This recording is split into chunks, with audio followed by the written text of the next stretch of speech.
आप सभी का इस चैनल पर स्वागत है। क्या आपको कहानी अच्छी लगती है तो इस चैनल को सब्सक्राइब कर लीजिए। इस चैनल पर आपको प्रतिदिन एक नई कहानी सुनने को मिलती है। अकबर बीरबल की कहानी और क्या फूट जहां बीरबल की चतुराई को दिखाती है, वहीं यह भी बताती है कि सही समय पर ससम्मान बुद्धि का उपयोग कर कोई भी व्यक्ति कैसे परेशानियों से छुटकारा पा सकता है।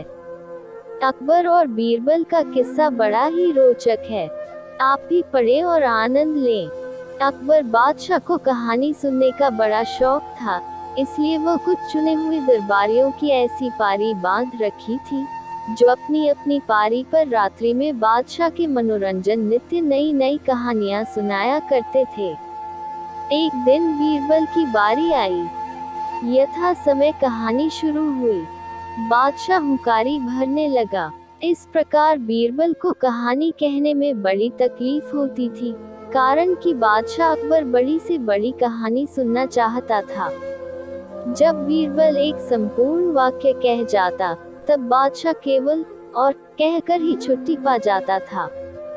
छोटी मोटी कहानियों से बादशाह अकबर को संतोष नहीं होता था। वह हमेशा बड़ी से बड़ी कहानियां सुनने की फिराक में रहता था। बीरबल को कहानी सुनाते बहुत रात व्यतीत हो गई, फिर भी बादशाह से फुर्सत मिलने की कोई आशा न दिखाई पड़ी।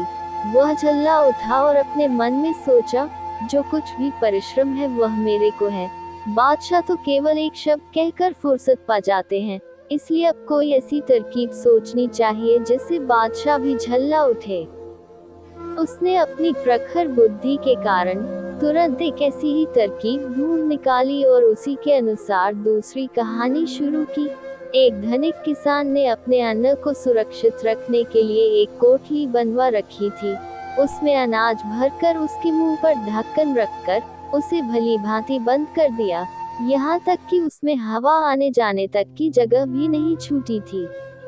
विधाता का विधान कठिन होता है। दैवात उस कोठली में एक छोटा सा छिद्र छूट गया था, जिसके द्वारा एक छोटी चिड़िया उस कोठली में घुस गई और एक दाना अपनी चोंच में लेकर बाहर निकल आई और फुर उड़ गई। फिर दूसरी चिड़िया घुसी और अपना भाग लेकर फुर उड़ गई। फिर तीसरी चिड़िया आई और भीतर गई, अपना दाना लेकर फुर उड़ गई। फिर एक चिड़िया आई, भीतर घुसी, अपना दाना लेकर फुर उड़ गई। फिर और एक चिड़िया आई और भीतर घुसकर अपना दाना लेकर फुर उड़ गई। इसी तरह लगातार कहते कहते बीरबल को सैकड़ों बार हो गया। जब बादशाह और कहता कहता थक गया तो झुंझला कर बीरबल से बोला, यह तो मैं सुन चुका, अब आगे क्या हुआ सो कहो। बीरबल ने गंभीरता से उत्तर दिया, पृथ्वीनाथ, दाने के लोभ से वहां पर चिड़ियों का जमघट लग गया। यहाँ तक कि वहां करोड़ों चिड़ियां इकट्ठी हो गई हैं और अपना अपना दाना बारी बारी से लेकर जाने आने लगी है।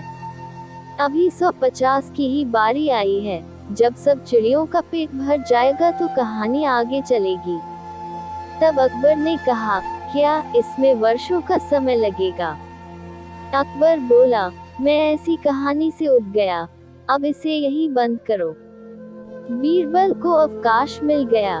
वह मन ही मन गाता हुआ वहां से प्रस्थान कर गया। इसी तरह के अच्छी और मजेदार कहानी सुनने के लिए चैनल को सब्सक्राइब कर लीजिए और बेल आइकन को ऑल पे प्रेस करना ना भूलें। हम आपके लिए अच्छी कहानी लेकर आते रहते हैं।